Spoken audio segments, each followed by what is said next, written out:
오늘 2013년 이 마지막 주일에 이 교회로 순례길을 택하신 모든 성도님들께 하나님의 은혜와 축복이 함께 하시길 기원합니다.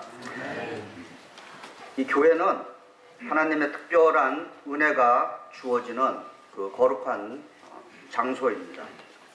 매주일 우리 성도님들이 이 교회에 오시는 길은 순례 여정입니다. 제가 순례라고 말씀을 드리는 이유는 영어에는 세 가지 단어가 뜻이 비슷하면서도 약간 다른 뉘앙스를 갖고서 있는 단어들이 있습니다. 필그리미지라는 단어가 있고요, journey라고 하는 단어가 있고, travel이라고 하는 단어가 있습니다. 우리 영적으로는 이 세 단어가 다 비슷하게 어디를 여행을 한다라고 하는 의미가 있는데, 우리 영적으로는 필그리미지, 순례한다, 그리고 journey, 어떤 여정을 간다, 그리고 travel, 이것은 여행한다라고 할 때 주로 쓰고 있습니다. 이 성탄 기간 중에 이 미국에는 거의 한 9천만 명, 그러니까 1억 정도에 가까운 인구가 여행을 한다고 합니다. 가족과 함께 베케이션 하는 것을 우리는 필그리미지라고 얘기하지 않죠. journey라고도 부르지 않습니다. 우리가 travel 혹은 출입이라고 그럽니다. 그러나 우리가 영적으로 성경에서는 우리의 신앙 성장을 위해서, 그리고 특별한 은혜가 주어지는 그런 장소로 이동하는 것, 그쪽으로 가는 것을 순례, 필그리미지 또는 여정, journey라고 그렇게 말합니다. 오늘 저희들이 읽은 이 마태복음 2장 1절부터 12절의 동방박사들, 우리가 메자이라고 그러죠. 그 이야기를 읽었습니다. 이 이야기의 주제는 순례, 여정인 것입니다. 우리가 이 성경을 읽을 때 조금 오해하고 좀 잘못된 이해를 갖는 경우가 있습니다. 동방박사가 몇 분이 왔습니까? 근데 성경에 세 사람이라고 적혀 있습니까? 없습니다. 예. 그래서 세 사람이라고 하는 것은 우리 기독교의 그 전통에서 세 사람일 거다 이렇게 추측을 하고 있습니다. 그 세 사람이라고 추측하는 이유가 뭡니까? 그들이 드린 선물, 세 가지의 선물, 그죠? 황금, 유향, 모략, 이거에 근거해서 세 사람이다 이렇게 이야기합니다. 그러나 어떤 면에서는 한때 그 공동체, 그 사막을 건너는 그 캐러밴이라고 그러죠. 한때 무리들이 온 곳으로 그렇게 해석할 수 있습니다. 그리고 이 동방박사들이 예수님이 태어난 그날에 왔을까요? 아니면 태어난 이후에 왔을까요? 예, 태어난 이후에, 성경들을 많이 읽으시는군요. 예, 태어난 이후에 왔습니다. 그 증거로 보면은 오늘 우리식으로 얘기하면은 산부인과에서 마리아가 태어난 후에 이 동방박사들이 그 방문한 것으로 되어 있습니다. 그래서 2장 11절에 보면은 그들은 그 집에 들어가서 아기가 그의 어머니 마리아와 함께 있는 것을 보고 엎드려 그에게 예배했다라고 기록하고 있습니다. 동방박사들의 이 순례 여정의 그 목적이 무엇이겠습니까? 그들의 순례 여정의 목적은 우리의 왕이시고 우리의 구세주이신 그분을 만나기 위한 은총의 여정이었던 것입니다. 그러나 중요한 것은 이 동방박사들의 이 은총의 그 여정은 또한 오늘 우리들의 그 순례 여정, 은총의 여정이라고 하는 것입니다. 어떻게 2000년 전에 일어난 동방박사들의 은총의 이 순례 여정이 오늘 우리들의 또 순례 여정이 될 수 있느냐라고 하는 것입니다. 이제 어떻게 동방박사들처럼 우리도 어떻게 하면 구체적으로 이 은총의 순례 여정을 할 수 있는지를 오늘 성경 본문을 근거해서 말씀을 나누겠습니다. 그래서 마태복음 2장 1절과 2절에 이렇게 기록하고 있습니다. 헤롯 왕 때 예수께서 유대 베들레헴에 나셨다. 그런데 동방으로부터 박사들이 예루살렘에 와서 말하였다. 유대인의 왕으로 나십니까? 어디에 계십니까? 우리가 동방에서 그의 별을 보고 그에게 경배하러 왔습니다. 라고 기록하고 있습니다. 우리는 그들을 동방박사라고 부르는데 실제로 이분들은 페르시아의 그 점성술사들, 천문학자들, 별을 연구하는 사람들이었습니다. 동방박사들은 지도를 이들이 이 베들레헴까지 오는데 지도를 따라서 왔는지 혹은 우리처럼 오늘 GPS처럼 그런 거를 장착하고 그렇게 왔는지에 대해서는 우리가 좀 생각을 해봐야 됩니다. 이들은 별을 따라왔지 오늘 우리처럼 뭐 GPS처럼 그런 거를 장착하고 온 것은 아닌 것입니다. 요즘 GPS는 굉장히 발달을 해서 경찰이 어디에 숨어 있다고까지도 그렇게 알려주고 있습니다. 그들은 이 동방박사의 순례 여정은 단 하나의 별, 이 별이 그들에게 있어서 나침반 역할을 해 주었는데 그 별을 따라왔다는 것입니다. 이런 책이 있습니다. 몇 해 전에 나온 책인데요. 지금은 아마 절판된 걸로 알고 있습니다. 기업들의 변화에 대한 것을 이렇게 관리하고 매니지하는 컨설턴트 하시는 분이 있는데 그분의 이름이 스티브 다나휴라고 하는 분입니다. 이분이 사막을 건너는 6가지 방법이라고 하는 책을 몇 년 전에 썼고 또 그 책의 후판으로 인생을 건너는 6가지 방법이라고 하는 또 책도 썼습니다. 사막을 건너는 6가지 방법 중에 우리가 생각할 때는 사막을 건널 때는 지도가 있어야 된다 이렇게 생각하기 쉽습니다. 그런데 실제로 사막에서는 지도나 어떤 여행 안내서가 별 가치가 없다라고 하는 것입니다. 왜냐하면 아무리 지도에 그려놨어도 그 사막에 모래바람이 한번 불기 시작하고 혹은 모래풍이 일어나면 그 사막의 지형이 완전히 바뀌어 버리기 때문이라는 것입니다. 그래서 혹시 어느 사막의 지형에 대해서 무슨 이름을 거기다 붙여 어느 한 지명을 붙여놨다고 했을 때 그 지명이 거기에 영원히 있을 수 없다는 것입니다. 순식간에 하루만이라도 그 지명은 온데간데 없이 사라져 버린다는 것입니다. 그래서 지도가 의미가 없다는 것입니다. 그러면 이 사막을 건널 때는 무엇이 있어야 되느냐? 사막을 건널 때는 디테일한 지도가 필요한 것이 아니라 어디로 가고 있느냐라고 하는 방향을 제시하는 나침판이 있어야 된다는 것입니다. 흔히 우리 인생의 여정을 산에다 이렇게 비유합니다. 그리고 혹은 바다에다가도 비유하고 있어요. 인생을 산에다가 비유하시는 분들은 등반가에다가 비유하시는 분들은 좀 경쟁 사회 속에서 좀 탑에 올라가려고 하는 그러한 이미지가 있습니다. 어떤 정상에 서기를 원하는 거죠. 그러나 인생을 바다에다가 비유하는 분들은 무언가 인생에 있어서 극복해야 될 난관들이 있을 때 인생을 바다에다가 비유합니다. 불교에서는 인생을 뭐에 비유하시는지 아십니까? 불교에서는 인생을 고해라고 그렇게 이야기하고 있습니다. 인생이 고통스러운 바다다, 고통의 바다다라고 그렇게 이야기합니다. 근데 성경에 유대인들은 성경을 볼 때 어느 관점을 통해서 보는데 그 유대인들이 성경을 볼 때 어느 관점을 통해서 볼 때 첫 번째 쓰는 성경책이 있습니다. 뭔지 아십니까? 출애굽입니다. 유대인들은 출애굽이라고 하는 그 성경을 통해서 전체 구약 성경을 해석합니다. 그러면 우리 크리스천들은 무슨 관점을 통해서 어떤 안경을 통해서 우리의 영적인 삶을 해석하겠습니까? 그것은 예수 그리스도의 부활의 관점을 통해서 우리의 삶을 해석하는 것입니다. 그런데 이 출애굽은 인생을 어디에다 비유합니까? 광야, 사막에다가 그 인생을 비유하고 있습니다.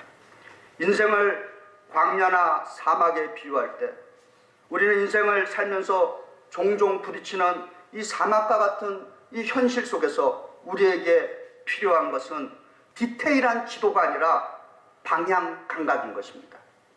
내가 가고 있는 것이 지금 바로 가고 있는가?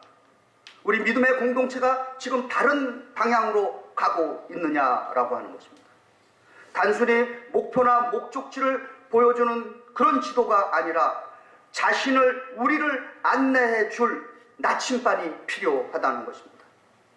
우리 믿음의 사람들에게는 끊임없이 변화하는 이 주변의 환경 속에서도 올바른 그 방향을 지시해 줄 나침판이 있어야 되는데, 그 나침판이 바로 하나님의 말씀인 성경이며 우리 주 예수 그리스도인 것입니다.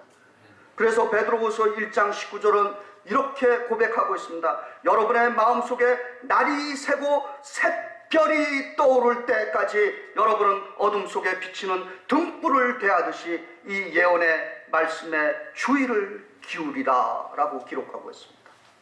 히브리서 12장 2절에는 이 나침판 역할을 하시는 예수님에 대해서 믿음의 창시자시오 완성자이신 예수를 바라보라 라고 우리들에게 가르쳐주고 있는 것입니다.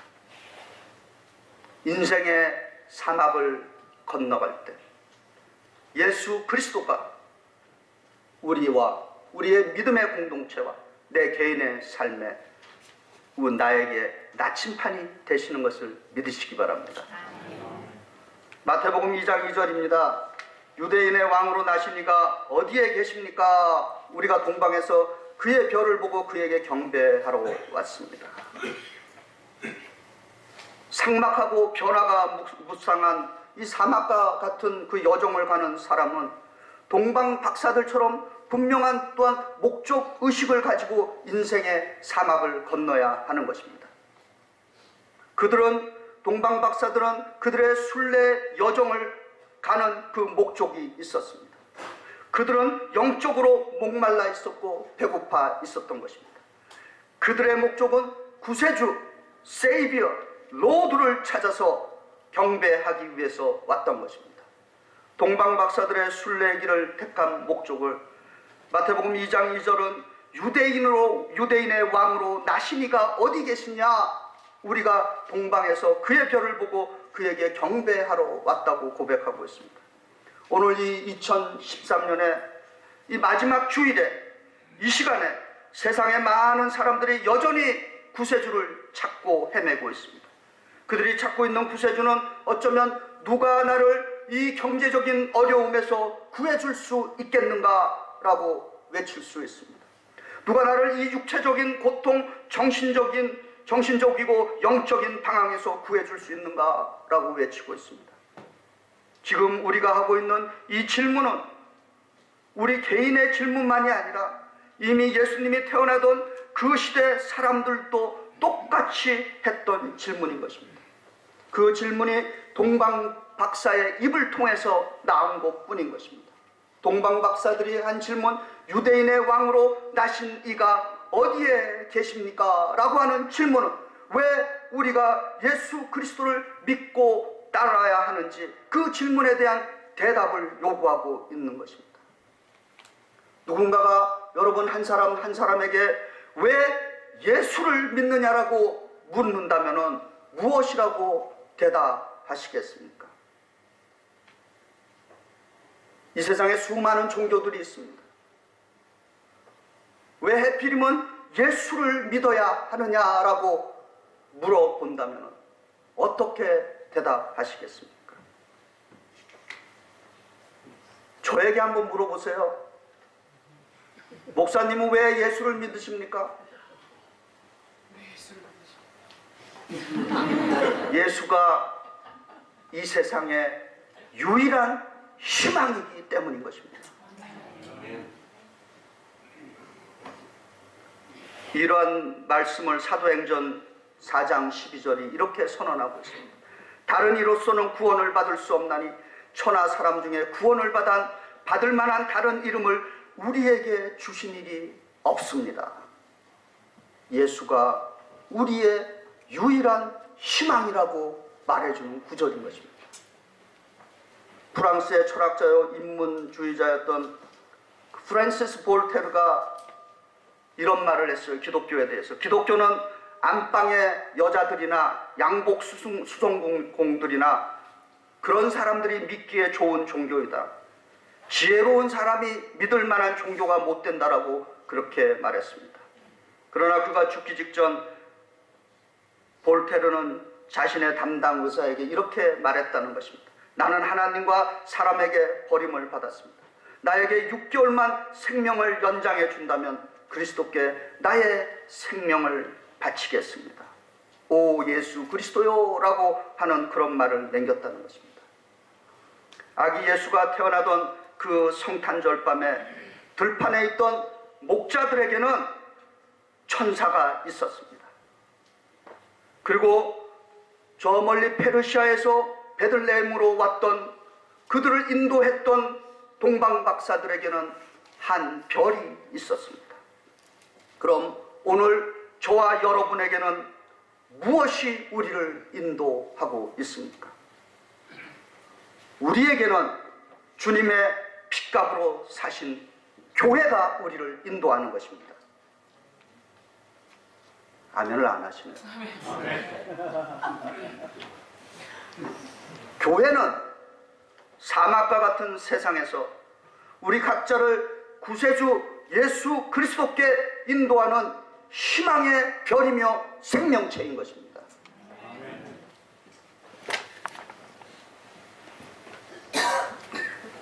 여러분들은 어떻게 자신의 인생을 보는지 모르시겠지만은 저는 이렇게 권해드리고 싶습니다.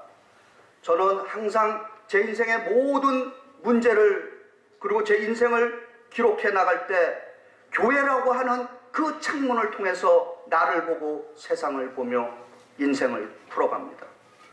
믿음의 자녀들인 성도님들도 무슨 일을 하시든지 간에 교회라고 하는 그 창을 통해서 자신들의 인생을 풀어볼 수 있기를 바랍니다. 마태복음 2장 11절은 이제 동방박사들이 무슨 목적으로 왔으며 자신들의 목적을 구체적으로 어떻게 실천했는지를 보여주고 있습니다. 그들은 그 집에 들어가서 아기가 그의 어머니 마리아와 함께 있는 것을 보고 엎드려서 그에게 경배하였다. 그리고 그들의 보물 상자를 열어서 아기에게 황금과 유향과 모략을 예물로 드렸다라고 기록하고 있습니다.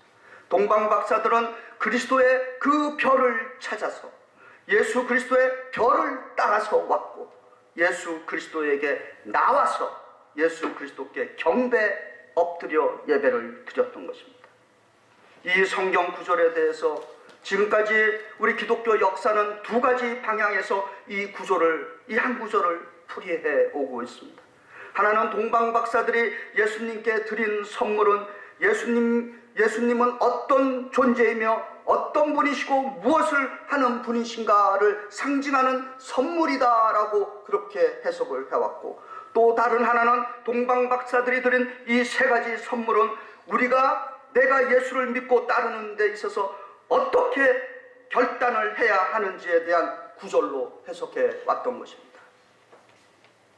우선 예수님을 위해서 이 세 가지 선물을 한번 풀이해 보겠습니다.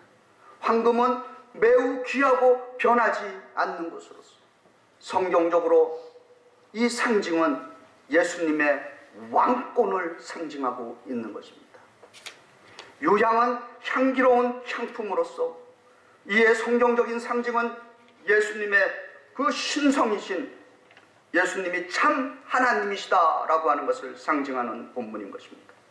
모략은 부패를 방지하는 데 사용하는 것으로서 성경적인 상징은 예수님의 순환과 우리를 죄에서 구원시키는 그 대속의 죽음을 상징한다라고 그렇게 해석해 왔습니다. 그리고 이 동방박사가 드린 세 가지 선물은 또한 우리를 향한 것입니다. 황금은 예수 그리스도의 주권인 왕권을 인정하는 상징인 것입니다. 황금인 그 왕이신 예수님의 그 주권 앞에 저와 여러분들은 주님의 충성스러운 신하입니다 라고 인정할 줄 알아야 하는 것입니다. 주재권이 분명해야 하는 것입니다. 우리 믿음의 사람들에게 있어서 예수님이 내 인생의 주인이라고 하는 그 사실이 깨달아질 때 비로소 우리는 그리스도인의 삶을 걸어갈 수 있는 것입니다. 유향인 예수님이 참 하나님을 인정하기 위해서는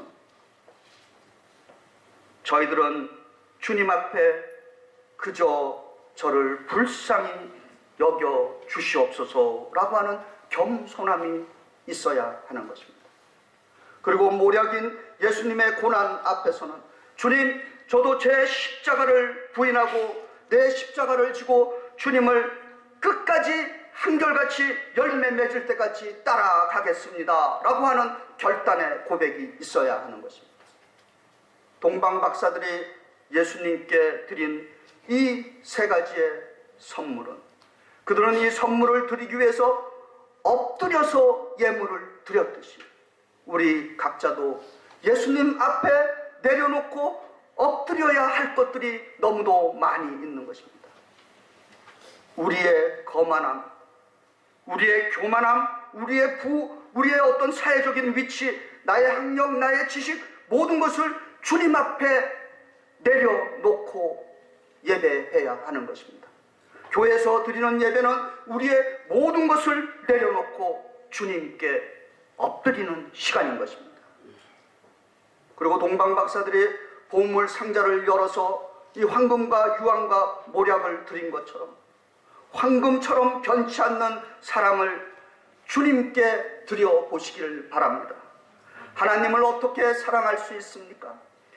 성경은 하나님을 사랑하는 방법에 대해서 진실을 다하고 전심을 다하고 전력을 다해서 사랑하라라고 요구하고 있습니다. 유황처럼 향기나는 그 썩은 냄새 나지 않는 충성을 바쳐보시기 바랍니다. 그리고 모략처럼 예수님 때문에 받는 고난에도 굴하지 않겠다라고 하는 그 결단의 용기를 드려보시기 바랍니다. 이제 2013년 이틀 남았습니다.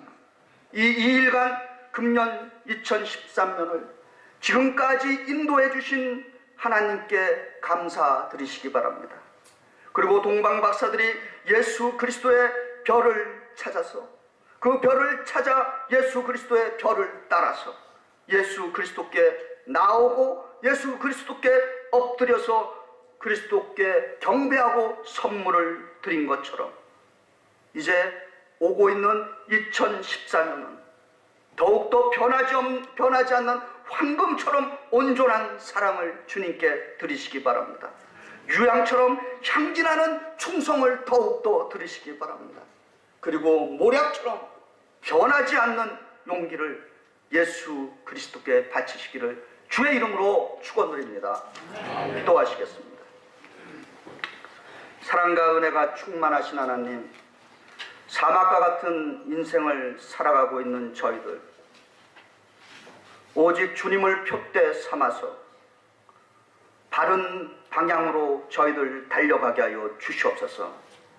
그리고 주님, 저희들 더욱더 주님을 힘껏 사랑하게 하여 주시옵고 저희들이 순수한 목적으로 주님께 충성을 바치게 하여 주시오며 이 세상에서 굴하지 않는 용기로 살아가도록 성령의 능력으로 함께하여 주시옵소서.